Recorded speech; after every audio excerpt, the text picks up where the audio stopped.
عليكم ورحمة الله وبركاته.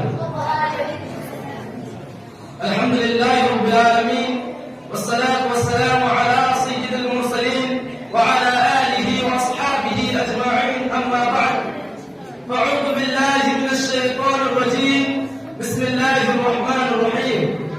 فإذا قضيت الصلاة فانتشروا في الأرض وابتغوا من فضل الله واذكروا الله كثيرا لعلكم تفلحون.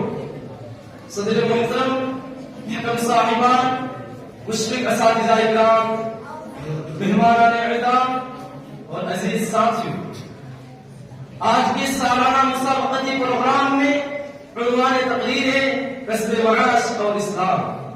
میرے پیارے ساتھیوں، اکل حلال اسلام کی بڑی اہم تعلیم ہے اور دین میں حلال کمائی کو بڑی اہمیت حاصل ہے. اکل حلال بندہ مومن کی پہچان ہے. جو صاحب ایمان حرام مال استعمال کرتا ہے، اللہ تعالیٰ کے نزدیک اس کی دعا قبول نہیں ہوتی. ایک مسافر کی دعا ذکر کرتے ہوئے نبی اکرم صلی اللہ علیہ وسلم نے فرمایا: مطعمہ حرام ومشربہ حرام وملبسہ حرام وغذی بالحرام فأنی یستجاب لہ. یعنی اس کا کھانا پینا حرام کا ہے، اس کا پہننا اوڑھنا حرام کا ہے، اس کا جسم حرام میں پڑا ہے، تو اس کی دعا کیسے قبول ہو سکتی ہے؟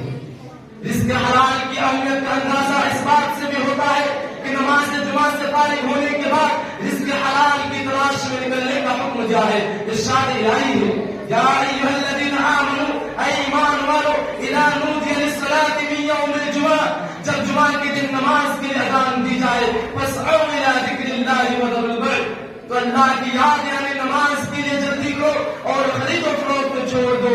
ذالکم خیر لکم ان کنتم تعلمون، اگر سمجھو تو یہ تمہارے حق میں بہتر ہے.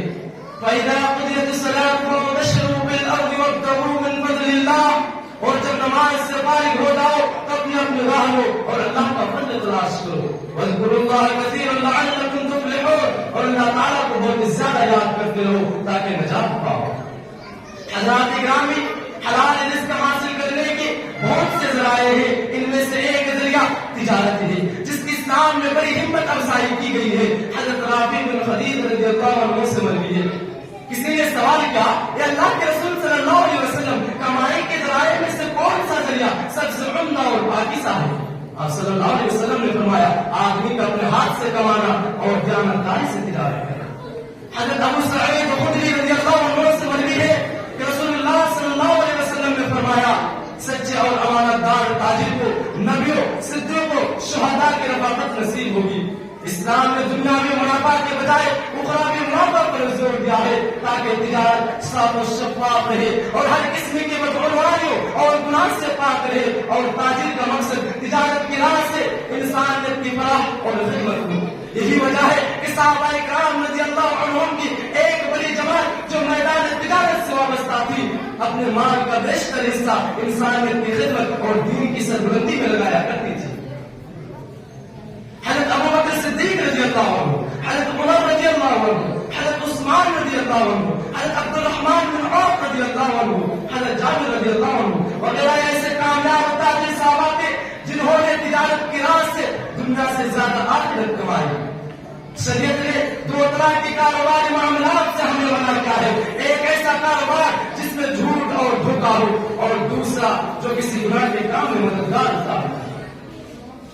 اگر سچ کہہ کر کاروبار میں نقصان بھی ہو جائے تو اس نقصان میں برکت ہوتی ہے، مگر جھوٹ کہہ کر انسان جتنا بھی کما لے وہ مال بے برکت ہوتی ہے.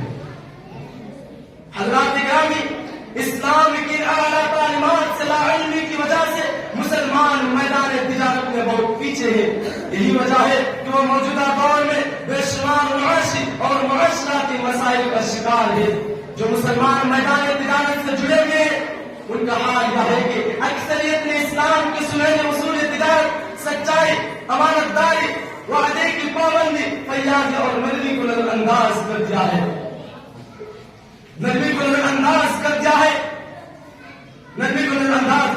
میرے پیارے ساتھیوں، عرب تاجروں نے اپنے امانت داری اور تاجرانہ اخلاق کے ذریعے لوگوں کے دلوں کو جیت لیا اور اسلام کے سچے مبلغ بن کر دنیا کے سامنے ظاہر ہوئے. لوگ ان کے کریمانہ اخلاق سے متاثر ہو کر اسلام میں داخل ہوتے رہے اور اسلام میں داخل ہوتے رہے. لہٰذا ہم مسلمانوں کو چاہیے کہ میدان تجارت سے جڑ کر پھر سے ہم ماضی کی طرح اپنے حال کو روشن کریں. اللہ تعالیٰ ہم سب کو اس کی توفیق عطا فرمائے.